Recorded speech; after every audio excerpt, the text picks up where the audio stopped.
Hi guys, welcome to another episode of Nick Tan Chats. My name is Nick Tan, and on today's episode I'll be chatting with you guys about a billet tear technique called the Eccentric Tear, released by Nestor D.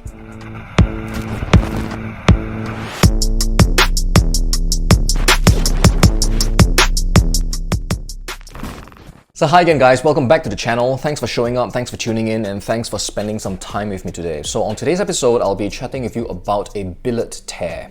Okay, and if you know me, if you've been following my work for some time, and if you know my preferences when it comes to mentalism methods, and techniques, billets, is something that's really close to my heart, and it's something that I use at every single show that I do. And when it comes to getting information using billets, I think there are three main approaches, and today's item that I'll be chatting about falls into the billet tear category, okay, or the CT. And when it comes to CTs, I think there have been many popular ones that have been released over the years. And, me being me, a constant student of the art, I've probably bought them all. I think my first one was actually from Richard Osterlind, with his perfected center tear.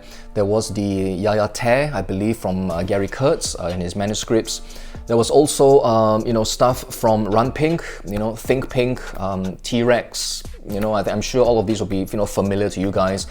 Doug Diamond had his R2D2 and Quattro as well, which was put out in his book Calculated Thoughts. Dr. Bill had a variation on the R2D2 as well. John Wells, I think, also released something called the Barfly Billet Tear, which was quite interesting because it had a kind of almost origami kind of a way of getting things to kind of open up. Okay, so I found that quite interesting. So basically, over the years, there have been many different techniques that I've played with and that I've used in my show. And obviously, being there being so many different techniques out there, there will be some things I like about certain techniques and some things I don't enjoy as well, right? Some of them will require special folds, for you to kind of remember and, really get down.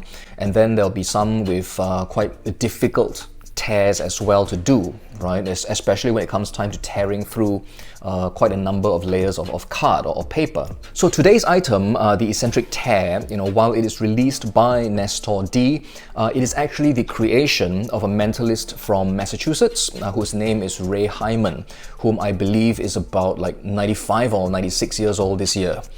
So I suppose this is kind of like a way of paying an homage, to his mentalism and his work as well. So I thought it was really great, for Nestor to put this PDF together and to share the work of Ray in this format.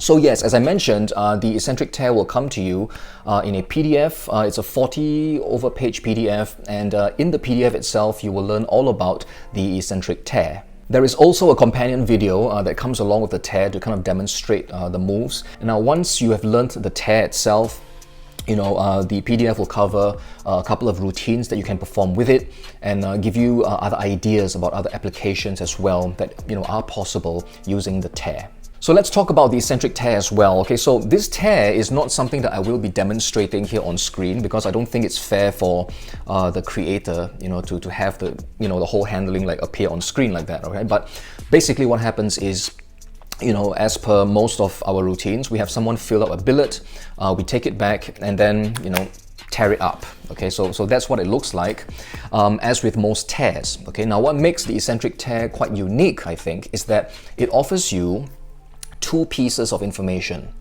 Okay, now there are other tears that also offer you two pieces of information. The one that comes to my mind right now is from Doug Diamond, okay, the R2D2 tear. However, the Eccentric Tear is unique in that one of the peaks, okay, is a real-time read.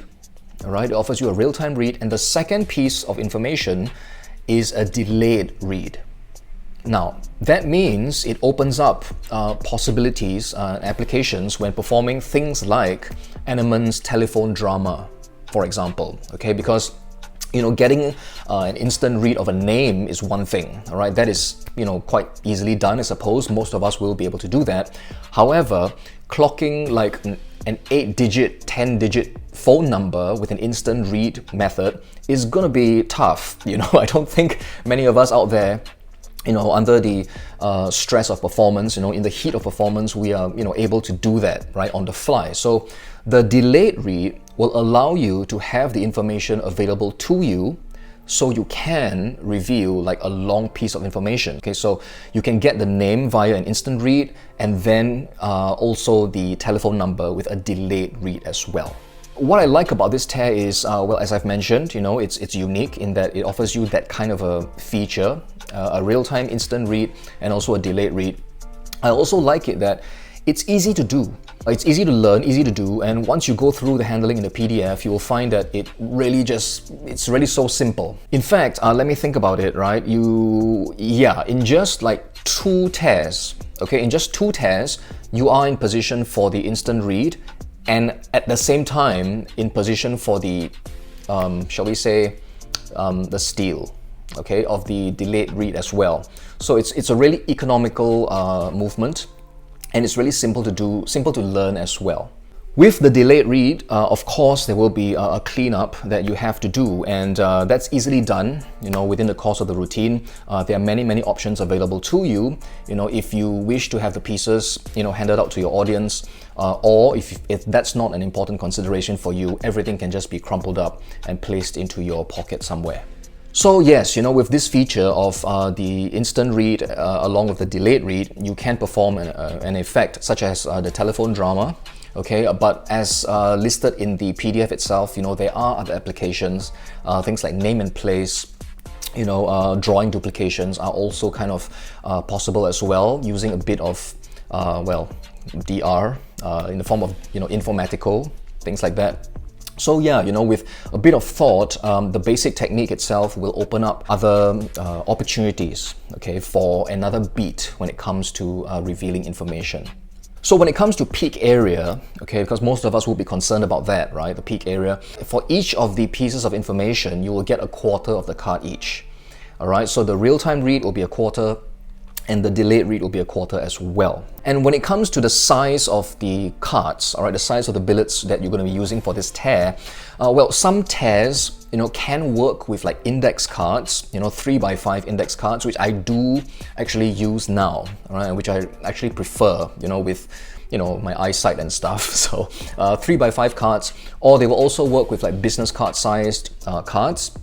Well, in my opinion, I think the Eccentric Tear works best with a business card sized card. Okay, because again, there is a delayed read element to this. Okay, so you do need to have a card that you can work with, comfortably in your hand. All right, because if it's too big, then it's going to look a little bit, iffy, a little bit awkward during the handling. But yeah, that's all I have to say about the Eccentric Tear. Again, it comes to you in a really comprehensive PDF. I'm quite happy to have learned this actually because, well, it's quite a unique, tear, I suppose.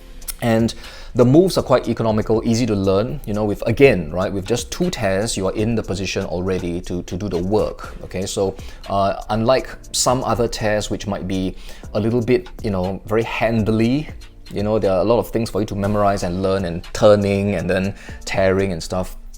This one is really easy to learn, it's just 2 tears and you're ready to go. So I hope this video is enough for you to decide whether or not to pick up this PDF for yourselves or not, the Eccentric Tear. If you have any further questions, comments as well, do leave them in the comment section down below and I'll try to get to them as soon as I can. I want to thank Nestor D for really kindly sending this over to me so that I can learn about it and chat with you guys about it on this show as well. If you would like to pick up a copy of the Eccentric Tear for yourselves, please visit Nestor over at the link in the description box down below. Alright, but for now guys, as always, thanks for watching, stay safe, take care of yourselves, have fun with your magic and your mentalism, and I will see you on the next episode.